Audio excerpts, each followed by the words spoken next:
Sur la frontière nord d'Israël avec le Liban sont ravivés par des échanges de tirs quotidiens entre l'armée israélienne et le Hezbollah. Un haut responsable du Hezbollah menace Israël de représailles au lendemain de la mort de 10 civils dans des bombardements israéliens. L'armée israélienne, on l'apprend à l'instant, confirme avoir tué un commandant du Hezbollah. Direction tout de suite Beyrouth où on retrouve notre correspondant Serge Berberi. Serge, quelles sont vos toutes dernières informations ? Eh bien, Stéphanie, la situation demeure volatile dans la zone frontalière au lendemain d'une journée particulièrement violente. D'ailleurs, l'une des plus sanglantes depuis le début des affrontements entre le Hezbollah et Israël. Le dernier bilan de la journée de mercredi fait état d'au moins 12 morts, dont 10 civils et 2 combattants du Hezbollah. Parmi eux, un responsable au sein des forces armées du Parti de Dieu. Selon une source sécuritaire citée par les médias locaux, eh bien, il s'agirait de Ali Mohamed Debes, qui avait échappé de justesse à une frappe israélienne il y a tout juste une semaine. À Nabatillé, où s'est produite la frappe la plus meurtrière en milieu de soirée, au moins 7 morts donc, dont des enfants et des femmes. Les opérations de recherche et de déblaiement se poursuivent.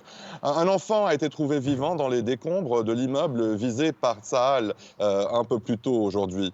Les habitants de la ville sont encore sous le choc par crainte de nouvelles frappes. L'administration locale ainsi que plusieurs institutions de la ville, dont des écoles et des universités, sont restées fermées ce jeudi.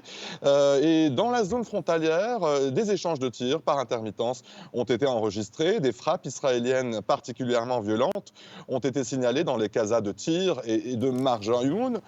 L'armée israélienne a dit avoir pris pour cible des sites de lancement de roquettes, des bâtiments militaires et des infrastructures appartenant au Hezbollah.